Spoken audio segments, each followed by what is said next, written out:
Party is questioning the Electoral Commission's disqualification of its presidential candidates.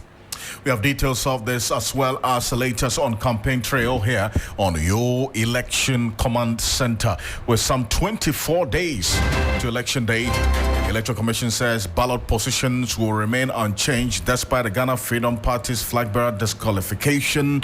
Does that mean that the door is closed to the flag bearer of the Ghana Freedom Party? That's the question that we're going to seek answers to this evening here on Hot Edition on 3FM 92.7. We're live as well on Kesme 107.1 in Tamale and W93.5 in Wa and beyond. And for now, we settle for a summary of the news. Sarfoa Boahene is here. Thank you, Alfred, and welcome to the news summary segment. To our first story, the Electoral Commission (EC) has confirmed that it will uphold the initial ballot order for the upcoming 2024 presidential election, despite the disqualification of Philip Apiakubi, the Ghana Freedom Party's GFP replacement nominee for the late Ifyadonko. The decision announced by EC Chairperson Jane Mensah during an emergency inter-party advisory committee IPAC meeting today aims to ensure the integrity and smooth progression of the electoral process. Also, in an important case, the Supreme Court ruled that the Speaker of Parliament had violated the Constitution by declaring 4 parliamentary seats as vacant. The Supreme Court granted an appeal filed by Majority Leader Alexander Penyumakin contesting the Speaker's ruling in a 5-2 majority ruling. The political balance in the House and legislative processes are anticipated to be significantly impacted by this decision. And also, former President John Mahama has announced plans to transform Ghana's creative industry under the next NDC government. Speaking at a meeting with creative artists in Kumasi today, he reviewed plans to build a new national theatre in Kumasi to support content creators in the region. The NDC also intends to modernize the Accra National Theatre with state-of-the-art equipment, aiming to establish it as a creative hub for artists across the country. The initiative underscores the party's commitment to boosting the arts and entertainment sector. Stay tuned for more on the story. And also, economist Dr. Elikplim Kagbla Apetogbo has attributed the challenges faced by the Electricity Company of Ghana (ECG) largely to government-induced inefficiencies. He is calling on the Public Utilities Regulatory Commission (PURC) to intervene and stop EC from billing consumers on what he describes as unfair. Dr. Apetogbo emphasized the need for urgent reforms to protect consumers and enhance the efficiency of Ghana's power distribution system. And to our last story, the majority in Parliament is calling on Speaker Alban Bagbin to immediately recall the House to resume legislative duties. According to the majority, the Speaker's swift action is critical to ensuring Parliament fulfills its mandate of addressing pressing national issues and advancing key legislative work. This call highlights growing concerns over delays in parliamentary proceedings. And this brings us to the end of our news summary segment. And over to you, Alfred and Grace. Sarfoa, thank you so much. This morning is on 3news.com. Make some time to 3news.com. This is Hot Edition, and straight into the stories right now. As a majority in Parliament says it expects the Speaker, Alban Kingsford Bagbin, to recall the House immediately to resume their legislative duties. This comes after the Supreme Court ruled against the Speaker's decision to declare 4 parliamentary seats vacant. Majority Leader Alexander Penyumakin had challenged the October 17 ruling of the Speaker that threw out 4 MPs from the legislature for their decision to contest the December 7 elections on tickets other than the one they stood on to enter the 8th Parliament. In a 5-2 majority decision, the 7-member panel upheld the Futu MP's application. President of the panel and Chief Justice Gertrude Tukono, who delivered the decision, said the detailed explanation of the ruling will be provided later. Take a listen to what happened in court earlier today.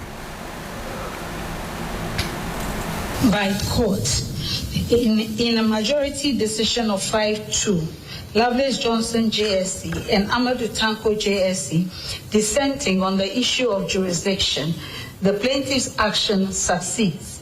The full reasons and orders of the court shall be filed with the registrar by close of day tomorrow, 13th November 2024. This is the judgment of the court. Well, this was a ruling, Grace. It took less than 2 minutes. I mean, straight to the point, but we do not have reasons as yet as to why the two justices dissented. and then the 5 actually then went ahead with that position. The ruling reminds me of the 2012 petition ruling. It was as short and as simple just as this one. Justice William Atuguba at the time. Yes. I mean, you have it. But really, the court case has left Parliament sharply divided along party lines, with the House failing to transact business ever since. Now, in a statement after today's ruling, Alexander Agyemang said the Apex Court has brought the much-needed clarity to the complex constitutional matter that had occupied the House for some time now. He indicated that the court's ruling showed that the Constitution does not grant the Speaker the power to declare parliamentary seats vacant. Now, we have excerpts of that particular statement. Grace, we're going to run it through it shortly, but let me also welcome Martin Pebo, is private legal practitioner, one of the foremost human rights lawyers we have in this country, who's been following this quite closely. Counsel, good evening. Thank you for joining us. Yes, evening, Mr. Ocansey. Forgive me, I have a nasal congestion. Wish you speedy recovery on that one, please. Perfect. Now, let's hear Agyemang and Grace. We'll get into the statement shortly. This is what he had to say after the court ruling earlier today. It's a moment for all of us to rally around the choice we made in 1992, democracy. Democracy requires decency, and that is the path the MPP majority caucus took to ensure that we do right to the law. Nothing more, except to say that we expect our colleagues on the other side, including Mr. Speaker, to respect the outcome of this case so that we move on as a nation. All we have is the peace of the country. All we have is our democracy. And in West Africa and in Africa as a whole, Ghana shines in the eyes of the people in terms of democracy. So this is another feat we have achieved, and we must celebrate it. It's not a matter of MPP against NDC. It's a matter of constitutional, interpretation, and the court has given its verdict. We should all respect it and move on. Thank you very much. I think on the, do you expect the Speaker to recall Parliament on its own volition, given this emphatic? Let the lawyers deal with the issues of law. I think that all we want is peace in the country, and we chose peace, and today we've achieved peace. That is all we say. That's Alexander Agyemang there, talking to journalists after that ruling was read by the Chief Justice, who was the president of this 7-member panel, 2 dissenting and 5 indeed supporting this particular decision by Alexander Agyemang to go to court. Counsel, now the Supreme Court is yet to give the detailed reasoning for its decision earlier today, but has upheld Alexander Agyemang's application. The implication is that the 4 MPs are back to Parliament in their full capacity as MPs on their various tickets and the independent. I mean, your initial reaction to this?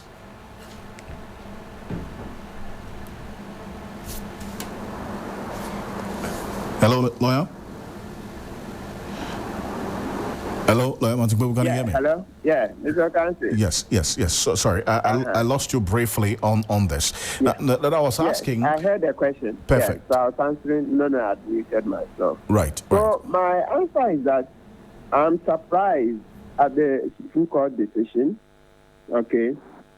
I'm surprised because I was hoping that as citizens waded into the conversation and made it clear to the Supreme Court that even though we could get indications from their earlier ruling that they were minded to uphold the unconstitutionality of the vacation of the 4 seats, but the general abhorrence, the general disagreement with the Supreme Court would send a message to them that the public didn't think that the way they were interpreting this very clear provision was the way to go. You say, yes. So from the way the Supreme Court acted by giving all those orders ex parte without waiting for the Speaker to be served, etc., it showed they were in favor of the plaintiff, or the side of the plaintiff.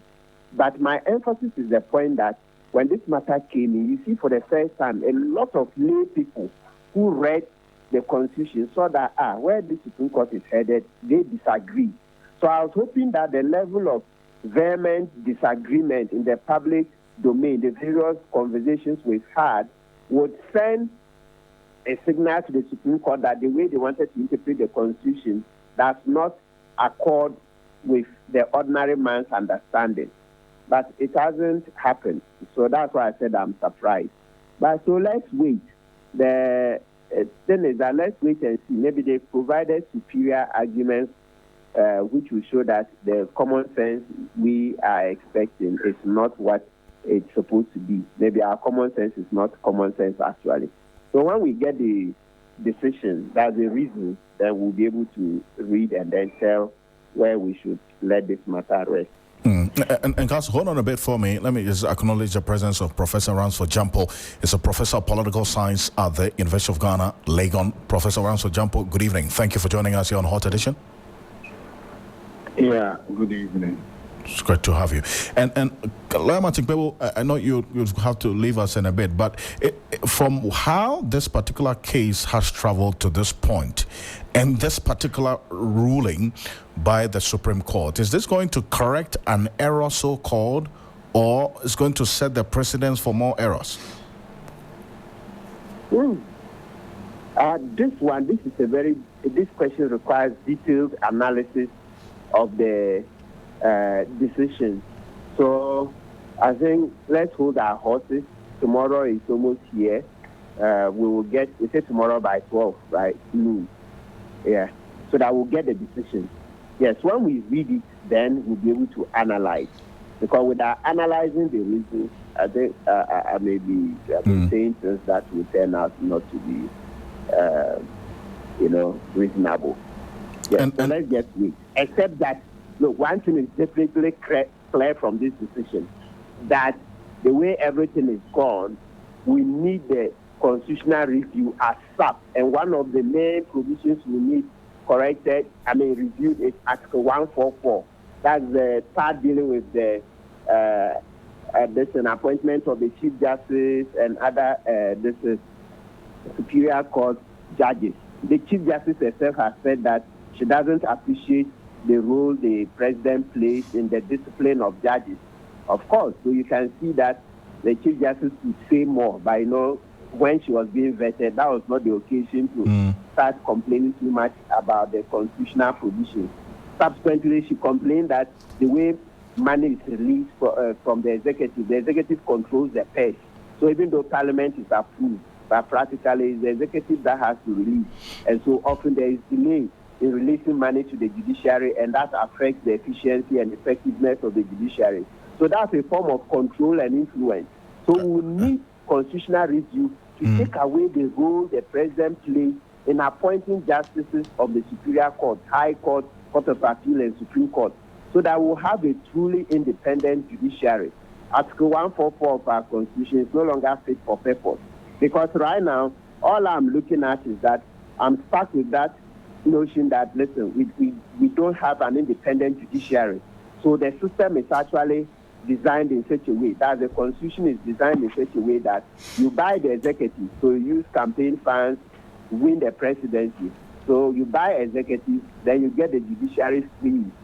You get the judiciary free. So buy one, get one free.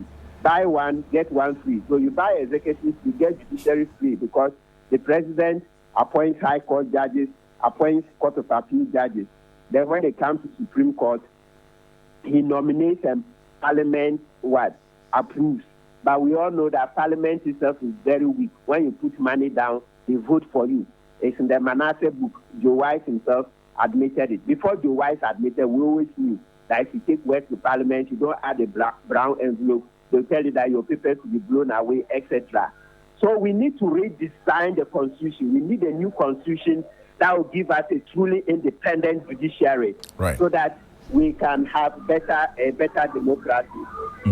And Council, hold on a bit for me, and this is why I bring in Professor Ransford Jampo. That point that you just ended on, Professor Jampo, that indication that Lula Matikbebo gave, that because of the mood of the nation about this particular issue and how this case started in the first place, he would have expected that would have been reflected in the whole reasoning and, as it were, the consideration of the Supreme Court Justice on ruling on this matter? But it appears that was, at least based on the outcome of this decision, not reflective of it. How does this strike you, this decision by the Supreme Court 5-2 today? No, but Alfred, Ocansey, I think you work with us and you should know what we stand for. Right from the word go, you knew my position on this matter. I told you that Michael Quay was wrong, Bagman was wrong.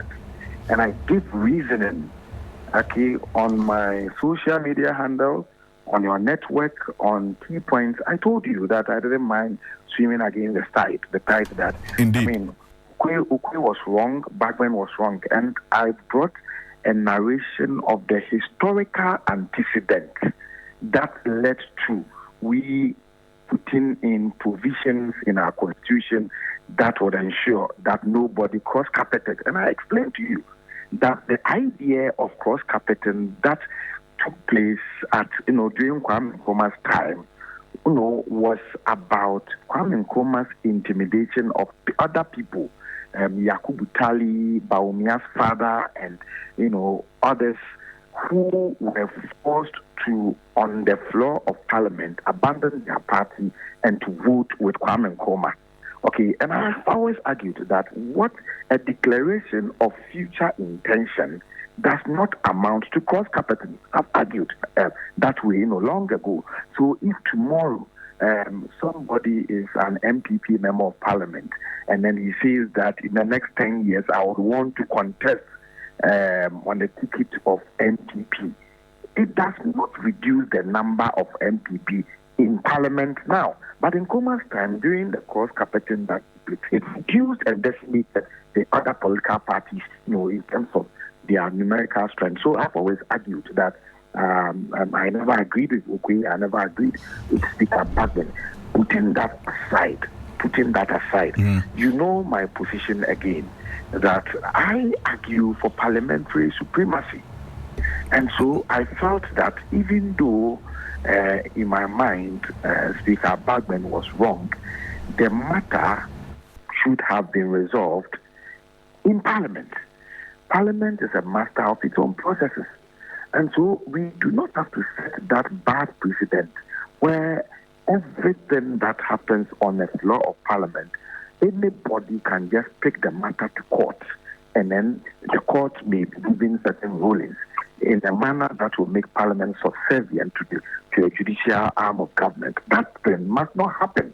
And so that's my little issue with this whole thing. I think that even when Agyemang went to court, okay, if the court truly meant well, they could have just ordered him that go and settle this matter, at home on the floor of Parliament. Go caucus with your colleague parliamentarians all over the world. In Western democracies that we are modeling our democracy, on. And they know about independence of Parliament, and they know how to navigate such matters in a manner that protects the independence of all the organs of government. And so I'm wondering why we want to set this kind of precedent. And then to the courts, yes, like I said, for me this matter was no issue.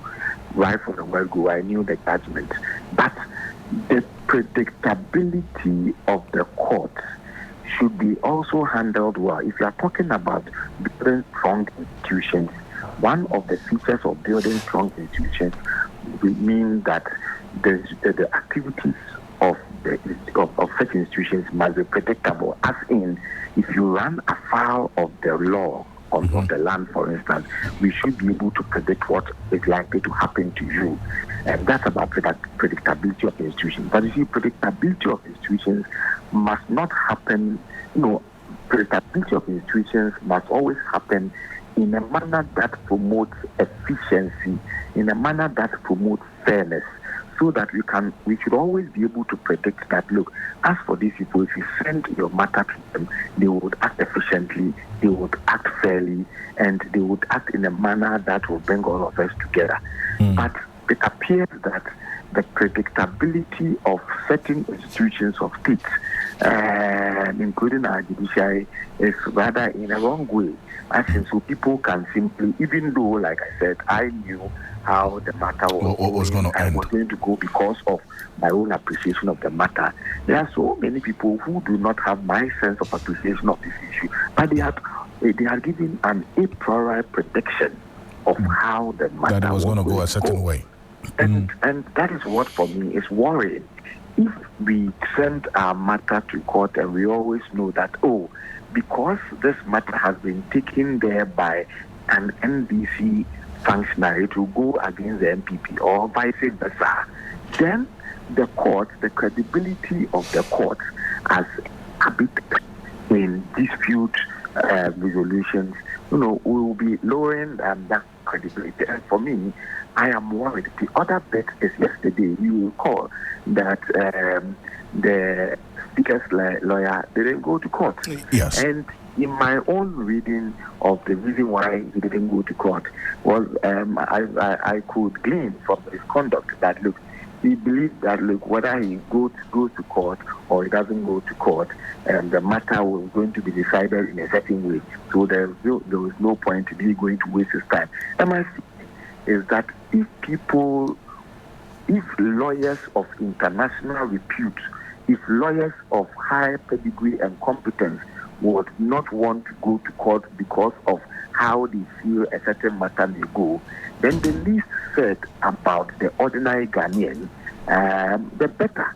If we don't take care, we may be arming people to be taking the laws of the land into their own hands. And I think that we should be concerned about it. I insist that this particular matter is not a matter that the court can competently address or resolve. Our judicial and legal system are highly adversarial.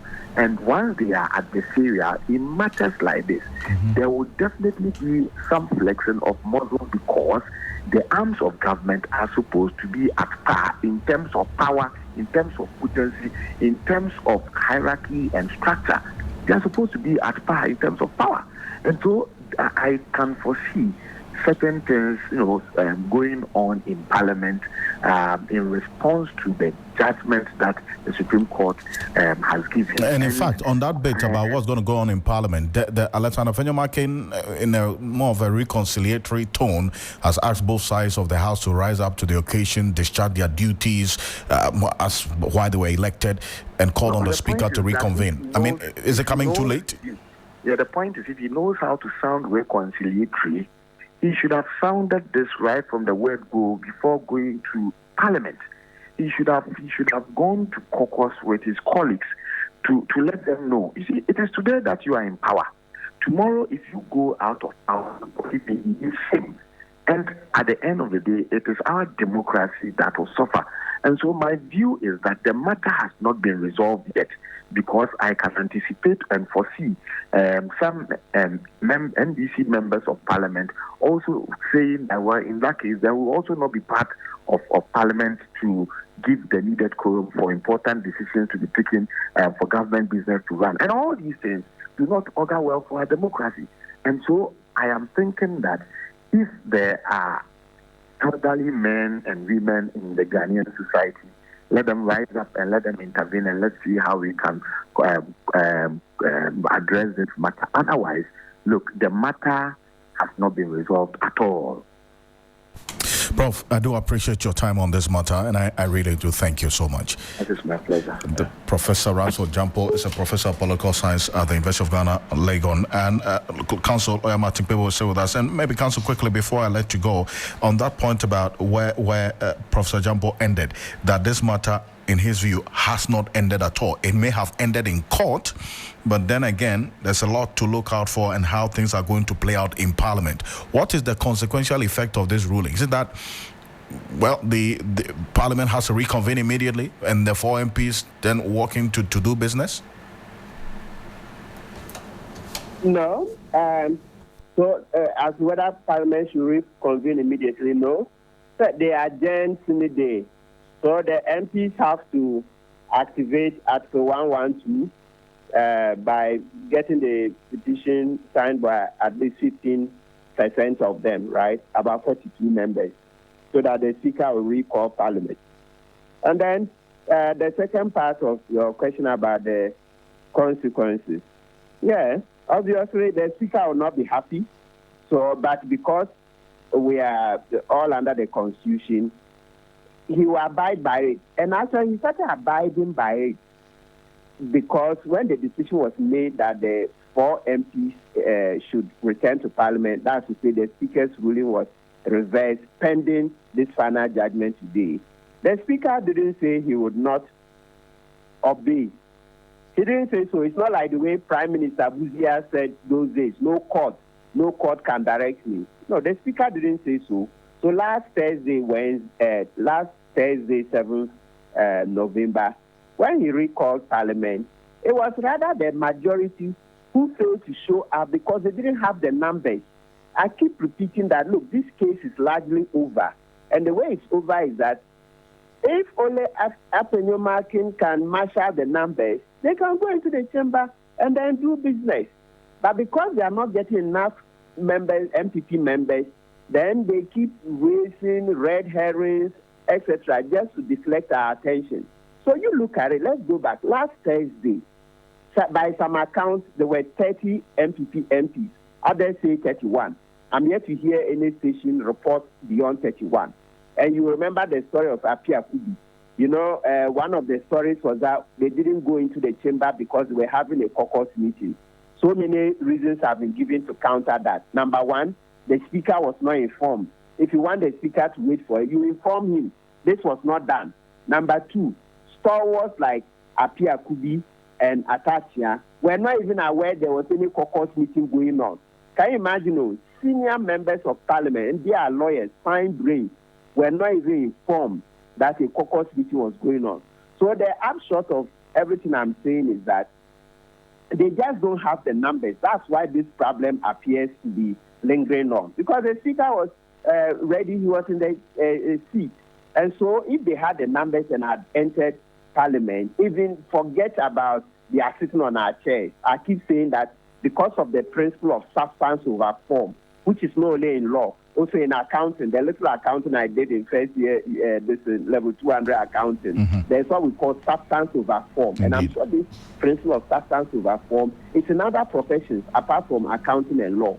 True. So if they really had the numbers, they could have gone into the chamber and said, look, Mr. Speaker, you let them sit on our seat. We will not even sit on theirs. We wish to stand because, you know, Agyemang is saying that issues of spirituality, so he will not sit in Atuforce's seat. Yes. So in such a case, you say, Mr. Speaker, we want to stand. Yes, let's go on with the business. And then when it comes to the voting, it will be done, and then the MPP would win. But because they didn't have the numbers, now they went around giving wild stories. We heard there was going to be blood and this mayhem in the chamber. That's why we didn't go in. We're having a caucus meeting. 1,001 reasons, all of which are falling flat. So for me, this decision doesn't change much. What remains is whether Agyemang can gather enough MPs to come into the chamber to do business. And so because they cannot gather, what they have to do is to go and negotiate with the NDC so that the NDC will not be raising issues of quorum in the chamber.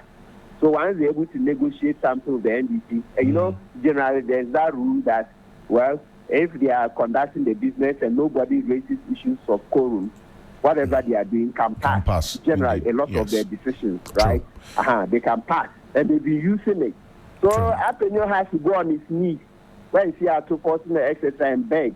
Then they can reach some middle ground, and then business can go on. Otherwise, if he keeps robbing the decision in the faces of the NDC, he will not get any business done. That's why we say from day one that, and that's the same thing Professor Jampo is saying. It's about negotiations. Negotiations, you have to be humble, you know, because you need your work done. So you have to negotiate and be humble. You see, otherwise, if they say right, then at every point, what is going to happen is that the NDC would then raise issues of quorum. Mr. Speaker, do we have quorum? Then they'll say they should check the numbers, and most likely they won't get numbers because these are last minute. And a lot of the MPs are in the constituency. The MPP ones, you know, they are losing. It's already declared that they are going to lose a lot of their seats. So these MPs who are in the constituencies are not happy to come into the chamber to come and do business that rather further Akufo-Addo's interest, and not many of them as MPs who benefit. So in these last days, those MPs would rather be in the constituency trying to salvage what they can. You know, if they're able to win their seats, they are guaranteed their livelihood for the next 4 years. But if you abandon your constituency and come and sit in parliament this last minute, then by the time you go, your opponent would have had an upper hand. And if you lose your seat, Akufo-Addo will be gone. He has become very rich, he and his family, right? So why would you come and do business in parliament now to further make Akufo-Addo rich, and then you lose your seat? So that is what Apenyo has to contend with. This thing about an existential threat to the livelihood of the MPs. There's an existential threat in their constituencies. They are about losing their seats. So they are not happy to come. So that's what he has to think about. It's not about whether Mr. Speaker is obeying the Supreme Court or not. No. Mr. Speaker hasn't said he's not obeying the Supreme Court. He opened the Parliament last Thursday. We all saw it. MPP didn't show up because they didn't have the numbers. That's the whole analysis. Counsel, I appreciate this, and that point that you made as well is to somewhat reflected in Alexander Afenyo-Markin's latest letter. In fact, a statement which you have a copy of. If you analyze the wording, many who have described it as reconciliatory, as it were, reaching out to the other side, and in fact describing the speaker with very sweet and romantic words. Is it not, Grace? Yes, Alfred. The letter begins by saying that the judgment or ruling from the court is clear and binding, that the Constitution does not grant the Speaker the power to declare parliamentary seats vacant. And he continues by saying that the Supreme Court's decision should not be seen as a victory for one side or a defeat for another. Rather, it should represent a triumph for constitutional democracy and the rule of law, reinforcing the principle that in our republic, every institution, no matter how exalted, must operate within the bounds of our Constitution. The letter also says that to his colleagues on the other political divide, he extends a hand of friendship, and the time has come for them to move beyond this episode and redirect their energies towards their primary duty, which is serving the good people of Ghana, who elected them to represent their interests. And our nation faces pressing challenges that demand our united attention and collaborative efforts. He did not leave the Speaker out. To the Speaker, he said, I reaffirm my utmost respect for your office and your distinguished service to our nation. This judicial interpretation of our Constitution should strengthen, not weaken, the relationship between leadership and members of the House. With the highest regard for your wisdom and commitment to our democracy, I respectfully look forward to your exercise of your authority to reconvene Parliament so that together we may resume our sacred duty to the people of Ghana without further delay or discord. He continues by saying he calls on all members of Parliament to view this moment as an opportunity for renewal. Let us approach our duties with fresh vigor, determined to work together in the spirit of constructive dialogue and mutual respect. The clarification provided by the Supreme Court should serve as a foundation for more effective parliamentary proceedings. Now, that's the Alexander Afenyo-Markin there. Clear departure from what we've been used to over the last 2 or 3 weeks, is it not? Yes. Yes, and well, apart from Alexander Afenyo-Markin, who paired this letter, some have described it as a reconciliatory. Kwabena Tahir Hammond, who is the Trades Minister, is a member of Parliament for the Adansi-Asokwa constituency, did not sound reconciliatory. In fact, he has indicated that the Speaker cannot continue on this path. He has no choice than to recall Parliament and refer to them as the majority. The Speaker of Parliament is supposed to be the custodian, of the Constitution. The Constitution. This man decides that he will not respect the Constitution. Not only that, he would not respect the apex court of the land. It's outlandish. I haven't seen anything like that in my life. And I heard this argument. He respects the supremacy of the Constitution, but he doesn't respect the supremacy of the Supreme Court. What does it mean? This is what somebody said. What do I have against Babi? My very good friend. Everybody Nobody accepts. I mean, he's a class prefect. You all know that. But the point is that I do not agree that a person of his caliber would not respect the ruling of the Supreme Court. Now it has been very crystally put by the Supreme Court. The motion filed by our majority leader of the House has succeeded. The Speaker Babing has absolutely no choice now to comply. Tell Atu and his followers to move back to where they originated onto our seat. We expect that to be done without fail. That's how simple this matter has become. Babing must learn to respect the authority of the Supreme Court. Who's up? Well, that's Katie Hammond there. The Attorney General, Godfrey Boahene, also called on all parties involved in the case concerning the vacant parliamentary seats to adhere to the Supreme Court's ruling. Judgment came after the Speaker, Agyemang, Bagben, filed an application to the court to overturn its earlier ruling on his declaration of the vacancies. Here's Godfrey Boahene earlier today. Well, I think the court has spoken in very clear and emphatic terms.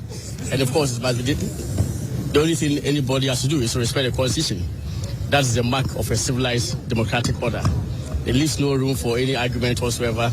And the majority decision, very big majority, clear majority, 5-2. It's not as if it was a narrow majority, 3-4 or 4-3, that anyone can say, well, there's some room for kind of review or anything at all. But the point I'm making is that whenever the court speaks, it's as a clear and emphatic order. Even if it's a very narrow majority, that's the decision of the court. And that decision must be respected. And I'm saying that it results in a degeneration of our society and a destruction of our democratic order for anybody at all to refuse to comply with orders of the Supreme Court. And I think that's non-negotiable. It's something that we must all respect. I have heard some statements by certain political actors to defend that the case ought to be done and that there ought to be negotiation and all that. I'm quite surprised because indeed, firstly, I did not hear such expression of willingness to negotiate and all, or maybe such instruction to the Speaker or direct suggestion to the Speaker for negotiation and all, when the Speaker started embarking on this act. And I think that, for me, it's very important that the Supreme Court ruled upon this matter because it is something that had been occurring in this country. A tendency for it to occur really was there. A tendency for it to occur again was there.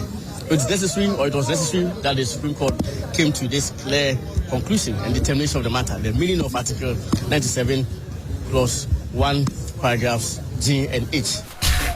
As Attorney General Godfrey Boahene then, let's still stay on matters related to this time around the Electoral Commission's decision on the Ghana Freedom Party, Grace. Yes, Alfred, let's go to Ikeadonko's GFP because leading members of the party are questioning the decision of the Electoral Commission to disqualify the party's flag bearer Philip Apiakubi from contesting the December 7 presidential polls. The decision, according to the EC, follows the detection of errors and illegalities on the nomination form for the candidate, Philip Apiakubi, popularly known as Roman Father. In line with the electoral laws, replaced the GFP flag bearer, Madame Ikeadonko, following her demise a fortnight ago. However, the EC says a scrutiny of his nomination papers show irregularities which could not be overlooked, hence the decision to disqualify him from contesting in the upcoming election. Let's listen to the EC chair explaining their decision. The court is giving, no matter.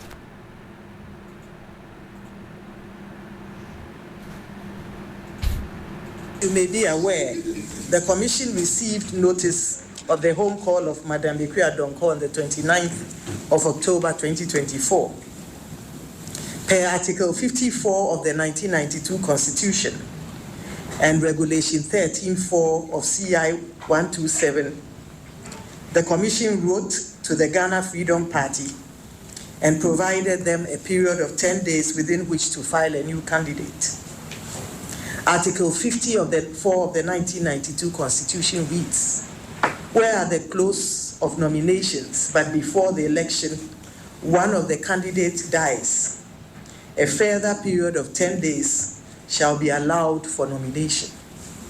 In that respect, the Commission wrote to the Ghana Freedom Party and asked them to present a new candidate within 10 days. In fulfillment of that request, the Ghana Freedom Party presented Mr. Apia Kubi, who was before then the vice presidential candidate to Madam Ekwe Adonko. The party presented him as the presidential candidate of the Ghana Freedom Party. He and the party went on to submit their nomination forms on the 5th of November, and our technical teams went to work immediately reviewing the nomination forms. At the end of the process, they detected a number of errors and some illegalities with the form. The candidate's attention was drawn to these errors, and the party was provided an opportunity to correct them. They did that. In the view of the commission, it was not in our bosom to provide the political party the opportunity to correct some of the illegalities that we found on the form. In that respect, the party did not draw their attention to it because the commission does not feel that it is in its bosom to allow any political party to correct illegalities with the form. The commission, therefore, as at yesterday, wrote to the party and to the candidate disqualifying him from contesting the 2024 presidential election. The GFP national organizer Richard Botwe has welcomed the disqualification. Richard Botwe, GFP. By the grace of God, we all, the party executives, are happy about it. Concerning our decision we made when we lost our mother, the late Madam Ekwe Adonko, as our leader and the founder of Ghana Freedom Party. We lost her recently. So the commission have decided that we wrote to the commission that nobody is going to contest for the flag bearership. And unfortunately, the General Secretary couldn't understand us. And he runs with he took only Apia Kubi, that is the Roman father, to fight for him at the commission. And submitted to the commission, going through the nomination, they found out that there is error in their forms. So that's why he has been disqualified. So the emergency meeting we came here for the IPAC today is what they announced to every political party to understand it. So I'm happy about it. So we want to honor our late... Well, it's surprising, but some members of the party vehemently disagree with the AC. Peter Tete is the GFP parliamentary candidate for Nsawo Madwedri. He's joining us on the phone on this. Mr. Tete, thank you for joining us. You disagree with the EC on the disqualification of your presidential candidates. Why is that? Well, thank you very much. Good evening to your listeners. Well, I wouldn't say that I don't agree or disagree automatically, but my question is, everybody who has filed for the running mate position in this country went through the nomination, had to present their documents and everything concerning this position. So at this time, I don't actually know what exactly the irregularities we are talking about are. So hopefully we'll have to go through them with the EC to find out exactly what disqualified our candidate. So you think Roman Father should have automatically qualified because he had already been through the process with Madam Ekwe Adonko? Okay, so the party as a body are not concerned exactly about who takes over the mantle. We were just concerned about the fact that we are not going to withdraw from the 2024 election race. And as we speak now, the Electoral Commission has come out to announce to the general public that our candidate, who was then the running mate for our founder and leader, Kadonko, has been disqualified from holding the position as the presidential candidate of the party. As we speak, for myself, like I said, I don't really know exactly what these irregularities we are talking about are. And so after this, we are hoping that the EC will come back to probably let us know as a party with a letter or maybe an official document to let us know exactly what the irregularities you are talking about are. We spoke to your national organizer who said that the party is okay with the decision by the EC to disqualify your candidates because the party had originally said that they were not even going to present any candidates after the demise of the founder.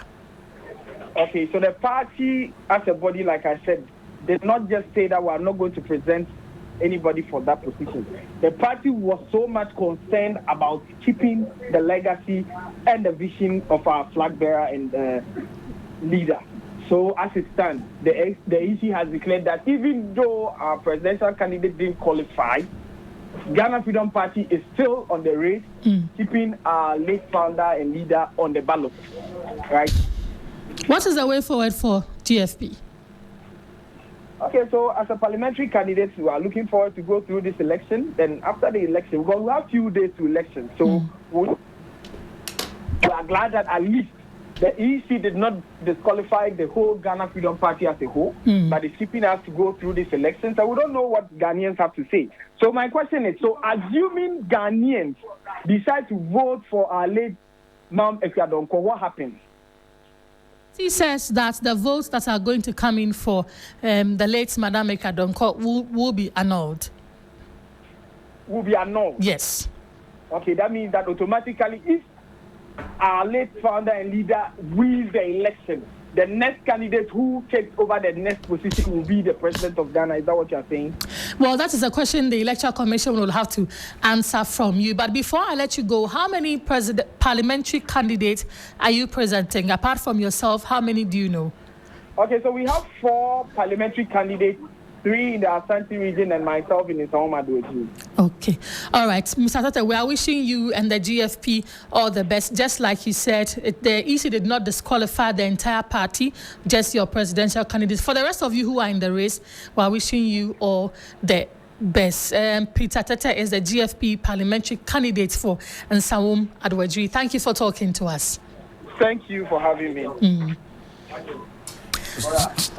Alfred, so you've heard it from the GFP, and they asked a very legitimate question. In case Madame Ekwadonko wins the election, what happens? Absolutely, and it's a very fundamental question to ask, because essentially what this means is that there's not going to be new printing, because the conversation as to what the Electoral Commission was going to do after the demise of Ekwadonko, they were left with 2 options, either to replace her or to discard these ballot papers that have been printed. And remember, they said they had almost finished printing. Yeah.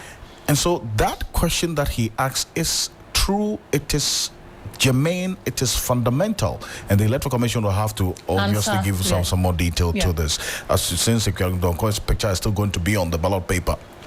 And people definitely will vote. Will definitely vote for her. We've seen this in this country before. People will definitely vote for her. Where a dead person won an election at the local level in this country. So it is possible. I mean, looking at the Ghanaians that we know in this country, we know people will definitely vote for her. We'll see how it pans out on December 7th. Certainly. But this is a conversation that will stay the steam on here on your Election Command Center.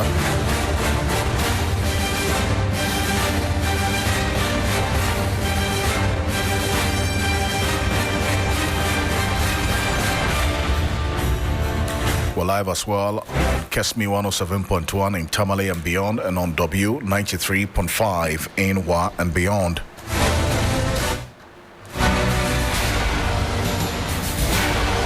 The National Democratic Congress still here on your Election Command Center. They've questioned the decision of the Electoral Commission to close some polling stations across the country with some 24 days to the December poll. The commission, which has released the official details for the country's voters register, says it has been forced to close down some polling stations due to lack of numbers and in some cases a demand by residents. The commission gives 4 reasons for the closure of these stations, including a number of the polling stations were administratively closed. Polling stations did not meet the minimum voter threshold required for operations, and then also local communities requested the commission to close the polling stations for legitimate reasons. Voters from these closed stations were transferred to other polling stations, but Deputy Director of Elections and IT for the NDC, Dr. Rashid Tanko Computer, says the Electoral Commission has not been transparent in taking this particular decision. He spoke earlier. Take a listen to him. We didn't know that they have closed down certain polling stations, because this came to us as a surprise. All along our dealings with them, they've never mentioned the closure of certain polling stations. What they did mention to us was that they were rather creating additional voting centers. Okay, that means that if the figure of 750 was more than that after the limited registration exercise, then they will create additional voting centers. That increased the number from the 38,622 to about 40,000 plus. But today, when they gave us the statistics, they made a revelation of some polling stations having been closed due to one or two reasons. And because of that, about 884 of such voters have been put into absentee voters list. I mean, this is a revelation they must come clean. And we demanded the records or the polling stations that they have closed. We need records of that. Doc, the EC makes the case that the voters from these closed stations have been transferred to other polling stations. That is probably why the numbers have increased in other polling stations. You don't agree with that? Well, which are the polling stations? They should let us know. You and I, they say they've closed one. Do you know the polling stations they have closed? I think this is the first time we are hearing it from them. Ask them whether they've ever mentioned this to us in all our dealings with them. It's today they've mentioned it. And that's why I asked them about it. That they should make those polling stations available. We want to know which of the polling stations you have closed and migrated them to a different polling station. Let us know. What is the way forward for the NDC on this, Doc? Well, we'll pull them through. We've asked that. They must let us know. I mean, because the data we have, they've indicated the total polling stations, about 40,975 of them. Okay. And now you are saying that you have closed certain polling stations. So we need to know those polling stations. Well, so that's Dr. Asitanko Computer there, is Deputy Director of IT and Elections for the NDC. Now, earlier today, the Electoral Commission gave a summary of the 2024 Certified Voter Register. The total number of voters on biometric register, 18,640,811. And the total number of special voters, 131,478. Voters without biometric data, 1,870. Total number of valid voters, 18,774,159. Total number of voters on exceptions list, 33,352. Total number of voters on multiple list, 26,569. Total number of voters on proxy list, 2,141. Total number of transferred voters, 310,579. And total number of absent voters, 441,173. This, if you go on our Facebook page right now at 3FM927, we're displaying that for you. You can find a full complement of it as well on 3news.com. But it's live here on Hot Edition on 3FM 92.7. In fact, there's a conversation on this latest from the Electoral Commission and the questions about transparency that the NDC is asking. Right after this quick break, Michael Ogbodo comes by with the business news. We'll go for the sports news. When we get back, we settle for campaign trail here on your election command center. Stay with us here on Hot Edition.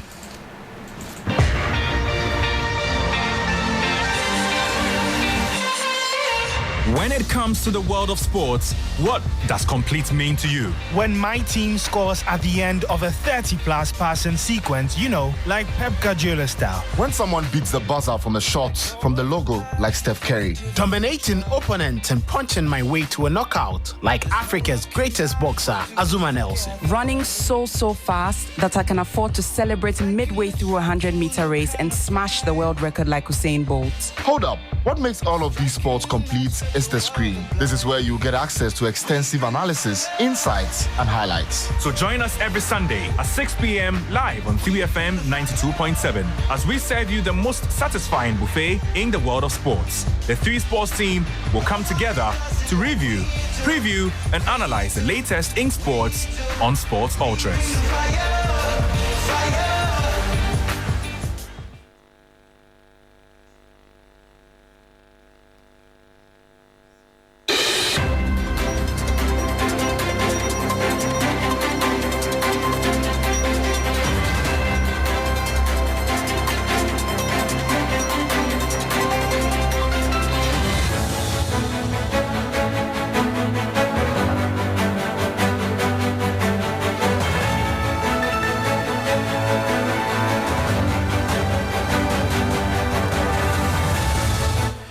And hello there, good evening and welcome to the business segment here on Hot Edition with me, Michael Obudu. Coming up, Bank of Ghana suspends foreign exchange trading license of Consolidated Bank Ghana. We'll bring you the details shortly, please stay.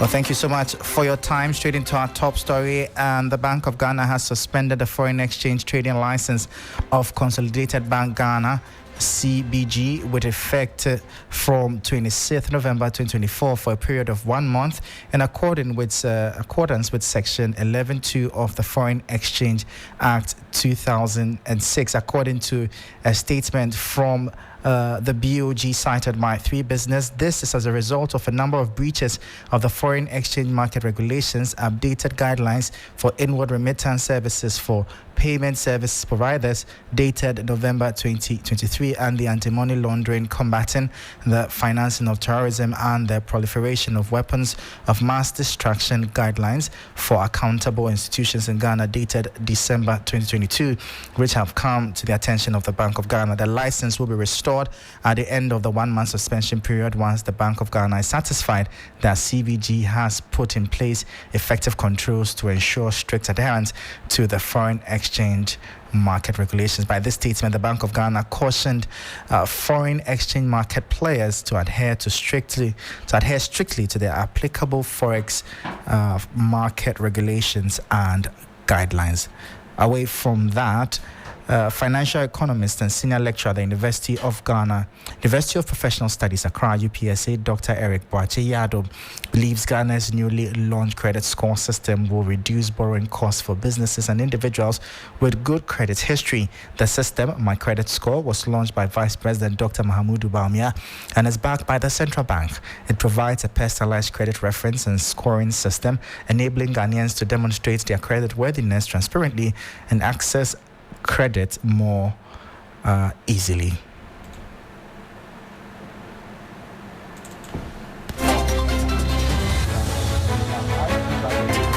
Person's character in terms of the credit history, the person's ability to repay loans, the capital, which has to do with the person's net asset. Then we'll look at the person's capacity, that is ability to repay, or the affordability of the person. We'll look for collateral.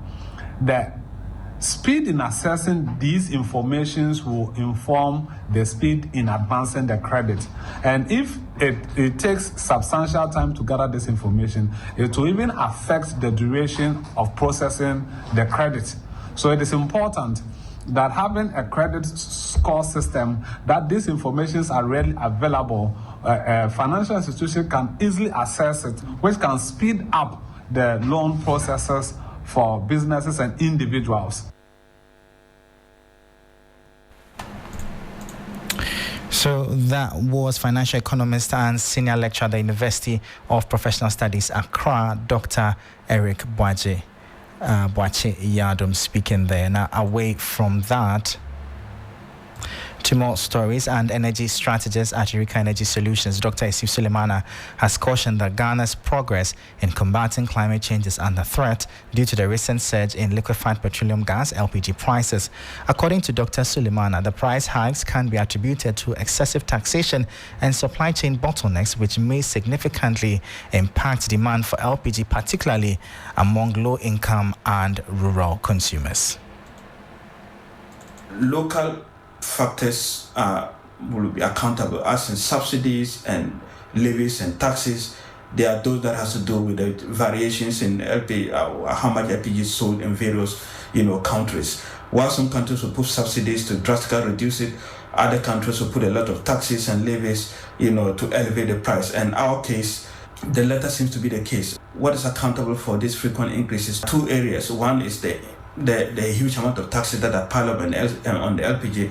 And if you notice, in recent times, we had this $80 per metric ton being levied on the LPG prices to take care of the CRM.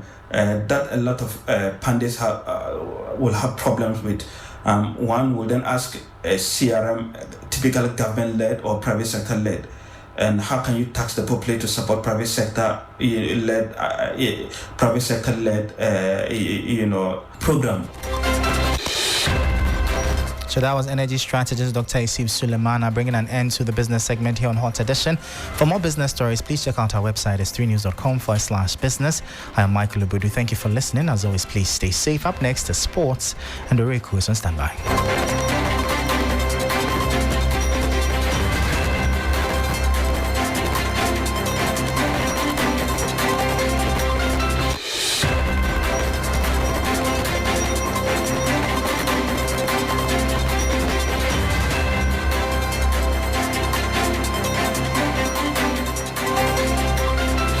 It's 2 minutes after 6, live here on Hot Edition on 3FM 92.7. We're live on Kismi 107.1 in Tamale and beyond, and on W93.5 in Wa and beyond. Oreku Ampofo is here, the latest in the world of sports. Oreku, good to have you. Well, it's good to be here, Alfred. Anytime I see you, I remember Black Stars and all the permutations we're having to do now. Yeah. They all turn into mathematicians. Yeah. But no matter the mathematics, but what's the latest on the team, really? Today is day 2 for the training here in Accra?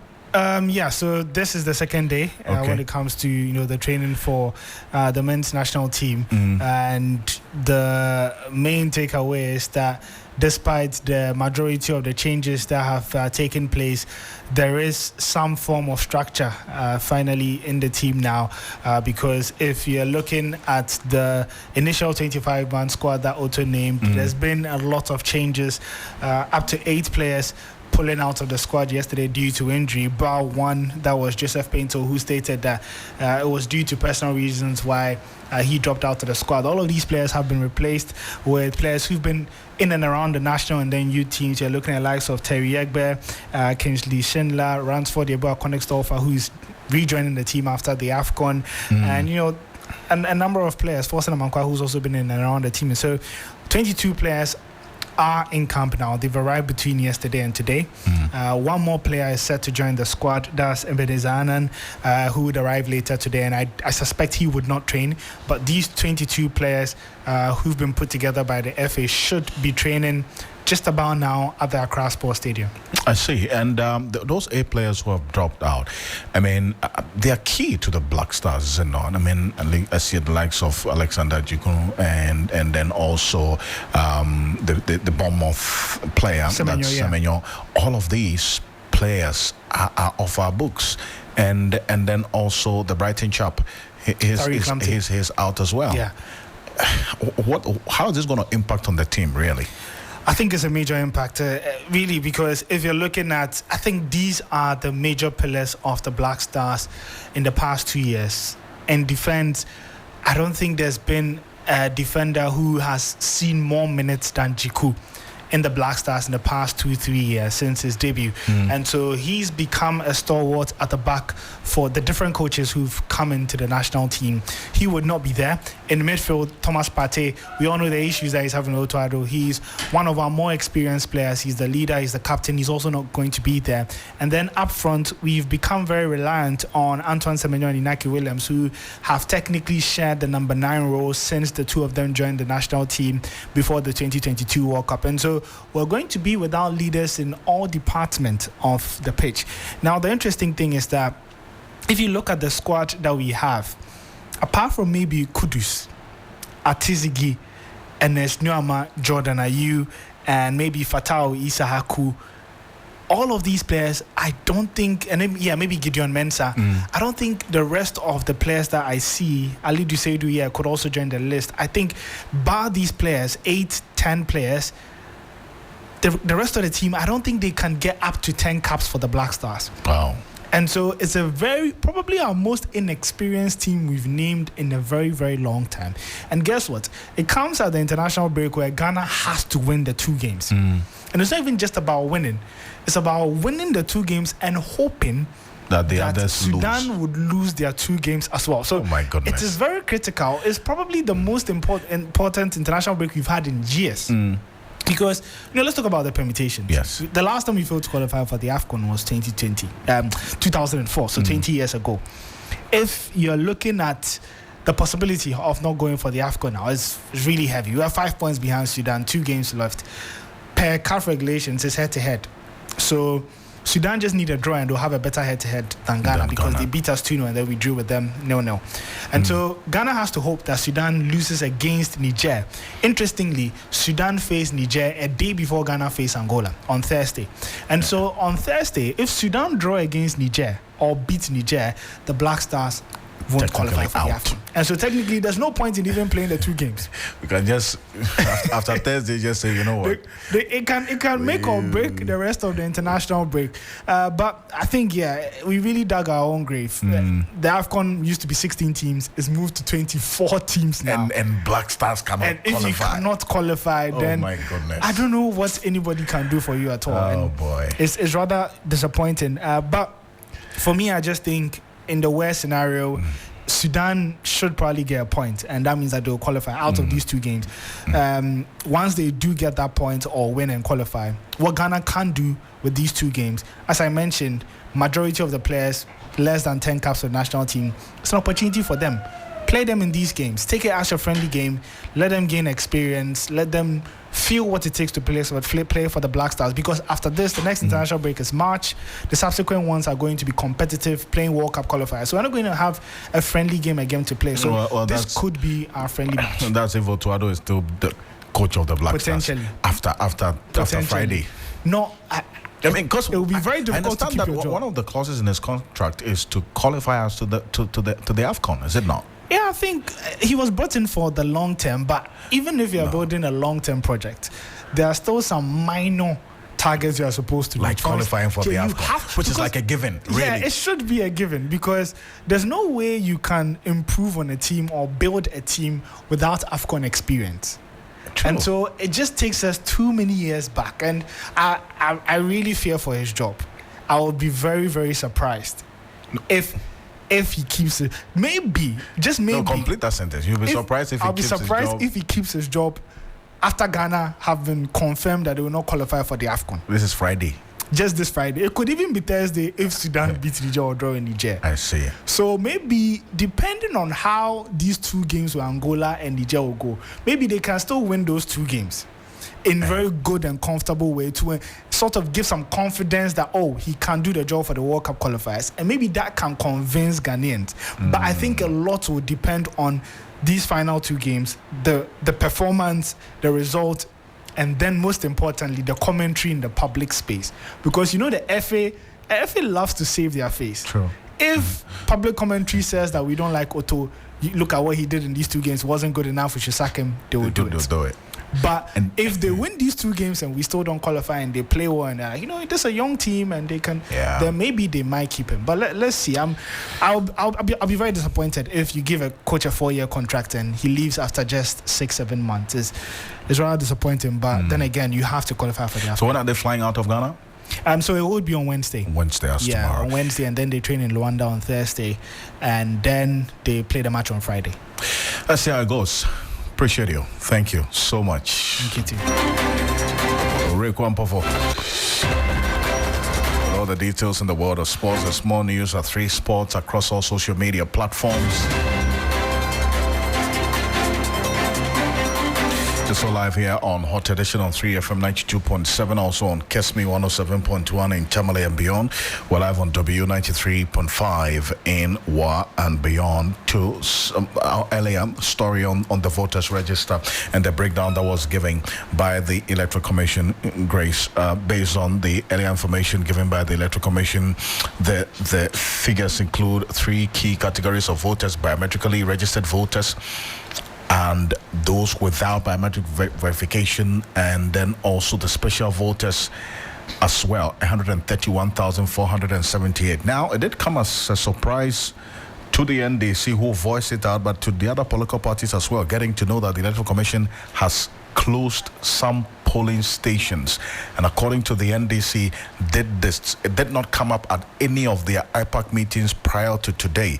And so they're raising questions about issues of transparency and straightforwardness on the part of the Electoral Commission. Appreciate your time joining us right now. Convener for Civil Society Group Election Watch, Mark Ewusi Akon, talking to us right now. Mark, appreciate you on here on Hot Edition. First off, do you also share in that concern about that lack of transparency or straightforwardness on the part of the Electoral Commission with regards to the polling stations that have been closed that the parties did not know until today? A very good evening to you, Alfred, and to your cherished listeners. I think that the transparency and accountability of the Commission is something they've been struggling to deliver. And these are all issues that contribute to the lack of trust that the Ghanaian people and stakeholders have for the Commission. As you rightly indicated, I remember it was one of our IPAC meetings, the Commission indicated to us that they are going to increase or add on to the number of polling stations we had. Initially, we had about 38,000 plus, but now we have about 40,000. The criteria to select a polling station, I don't think the Electoral Commission have exhausted those methodology or the criteria. As indicated, the maximum number of people that are expected to be in a particular polling station is 749. Maximally, it is 750. But the Commission, as we speak, have not been able to tell us the exact number of polling stations that have been added on. They are not able to also tell us the number of registrants at a particular polling station. And when we questioned them the previous time, the rationale behind the adding up of the polling stations, the Commission could not give us any realistic answers. And so today at the IPAC meeting, it came to us as a surprise that the Commission, although there was no clear-cut agenda for the meeting today, we discussed the Kriadonko, and the Commission just came out to say that they have withdrawn the number of polling stations they added onto the existing polling stations, making it up to the over 40,000. But they are not able to disclose to us where exactly the locations of these polling stations are, and also the number of people that constitute that polling station. The Commission is unable to tell us. So it all boils down to their covering and their inability to give stakeholders the realities as to the processes leading to the 2024 general elections. And as a CSO who's been watching this process and this space over the period until these dying days to December 7, what exactly does this tell you? What signal does this send to you, especially with regards to the call on the Electoral Commission to ensure the utmost level of transparency going into this election? Alfred, election watch have been very, very consistent in the Electoral Commission when it comes to issues of transparency. Remember that at a point, some equipment belonging to the Electoral Commission got missing. And election watch raised concerns about this, that it is going to be used to register people who will be added onto the voter roll. And so the possibility that this would happen is so much high that the EC should provide us enough information about the missing DVR, just that we can identify those who would be added onto the register. Unfortunately, the Commission didn't do that. And so it brings us back to our earlier position that the Commission has a sinister agenda into probably rigging the election. Because we do not know why some of these informations will be hidden from stakeholders. When, of course, when you are to make it very open and transparent, it even adds up to the trust that the Ghanaian people should have for the Commission. And so we are very much worried about the conduct of the Electoral Commission as to its level of transparency and accountability, that if you are not careful, what we have earlier on indicated, that the Commission has a sinister agenda in rigging the election, is what is going to happen. We'll see how things play out in the coming days. But Mark, thank you so much for joining us. Thank you so much, Alfred. Mark, will see Akon is the convener for Civil Society Group Election Watch. We've been watching the run-up to this election and one of the key CSOs going into Election Day, December 7. Alfred, talking about CSOs, some groups have also been denied accreditation by the Electoral Commission to deploy election observers, and they are demanding that the electoral body immediately rescinds its unilateral decision. The organizations who decry their denial as having no basis and justification described the EC's decision as a breach of their rights and an affront to Ghana's democracy. My colleague George Craney has been speaking to some of these CSOs and has this report. In a society where information is always coming out, it's fast changing, right? And if you can take the Twitter, for example. The civil society organizations, including Center for Conflict Resolution, Jatike Center, Human Security Research Center, and FESL Foundation, are dumbfounded about the Electoral Commission's decision. For some of the organizations who have been observing elections since 2008, the action is worrying and also a disrespect to the integrity of the organizations. They are therefore demanding the immediate approval of the accreditation for the December 7 polls. Some questions they are begging answers to include the grounds on which the electoral body withheld the accreditation and the mechanisms the EC has put in place to assure citizens of free and fair elections in the absence of CSO observers. The EC has a responsibility to be transparent in all its dealings as we go into this election, so as not to validate the perceptions that people have about the commission. So her unilateral decision to prevent these CSOs from observing the election, I must say, is a recipe for disaster. It is extremely dangerous. And for the sake of the peace and security of Ghana, Mrs. Jean Mensah, you have to rescind your decision. Executive Director of the Center for Conflict Resolution, Lieutenant General Retired Arnold Kwenu, expects the Electoral Commission to do the needful. The last time we participated in the one. So to be told today that, no, you are not been selected without any reason whatsoever, I think it would be even good for us to know why, so that we correct our mistakes. No reason, and that's all. You have not been selected. Some people are accepted, others are not accepted. You can increase the credibility. You can dent it also.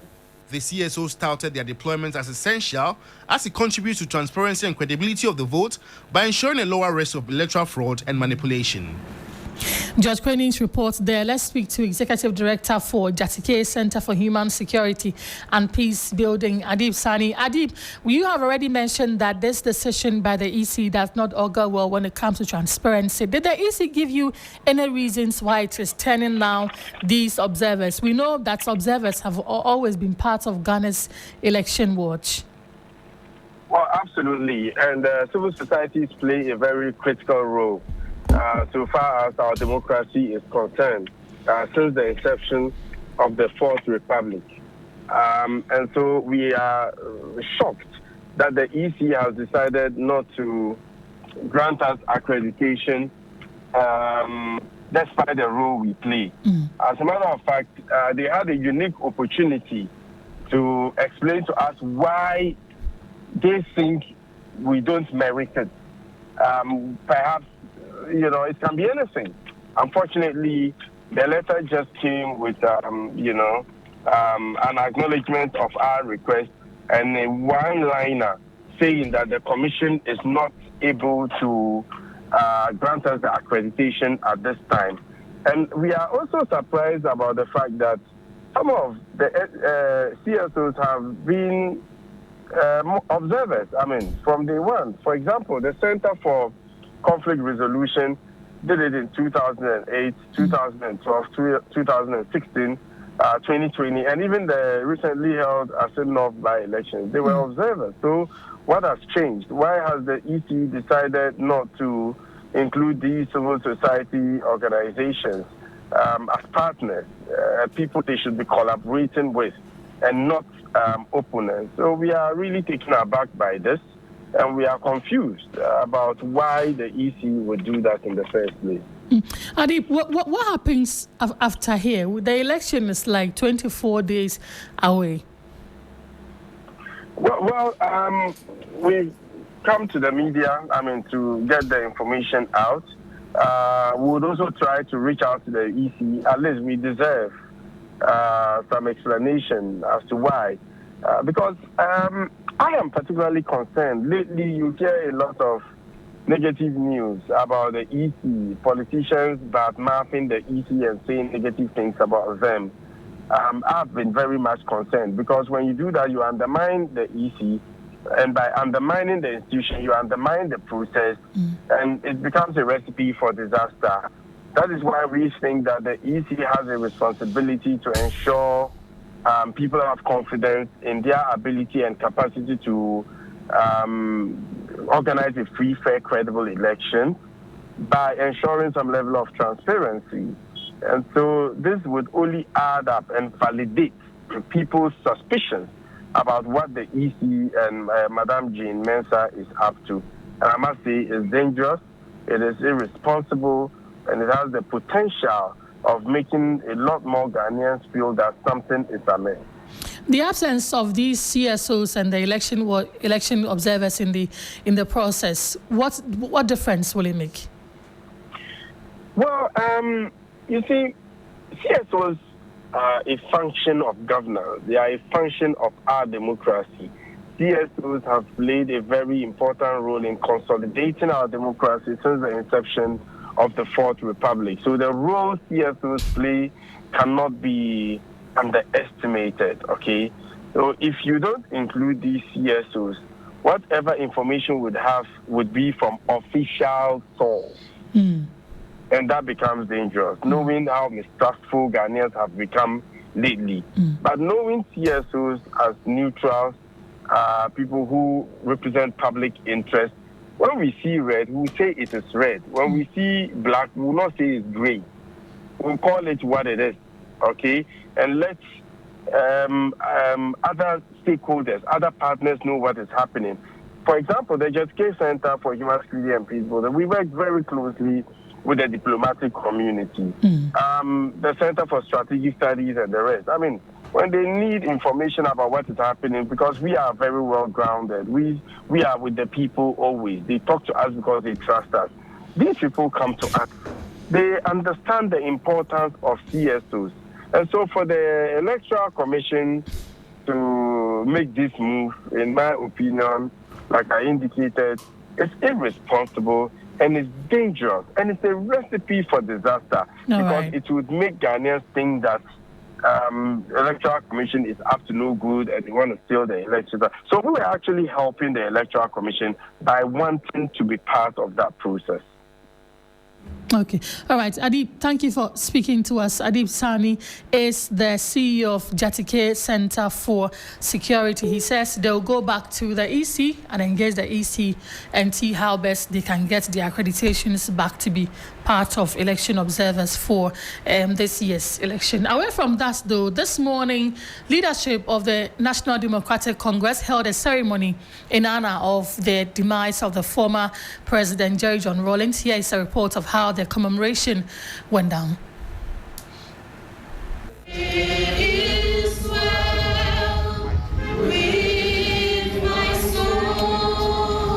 Party members, supporters and family members converged on the headquarters of the National Democratic Congress at Adabraka to lay wreaths to commemorate his demise.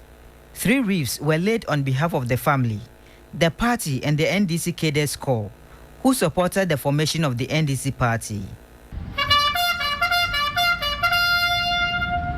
At the solemn observation ceremony, Special Assistant to the Speaker of Parliament and the member of the NDC cadres corps, Kofi Ato, says moves have been initiated to make the birthday of JJ a holiday for the party.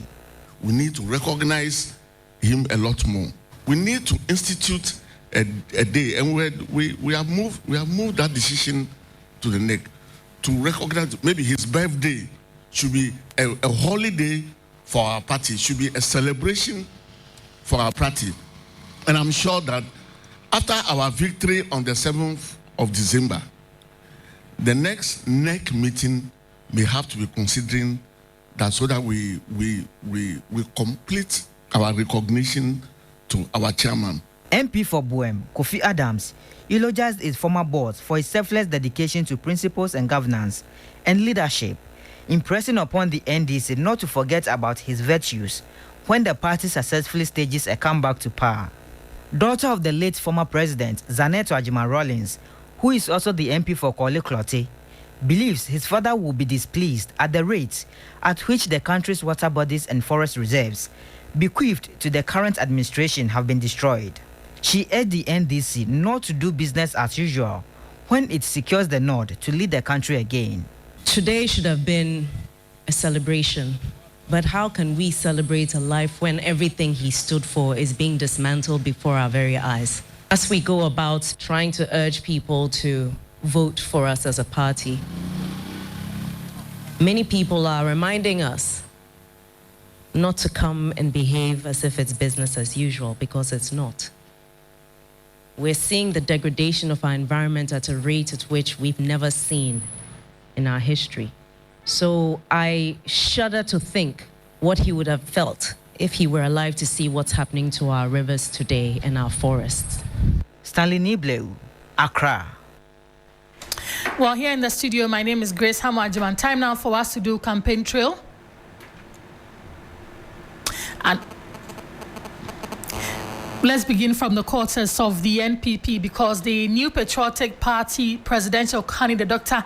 Mahmoud Bawumia, is still in the Ashanti region touring some mining sites. He has been telling the miners that a new NPP government will create a mining fund and also provide sustainable means of mining.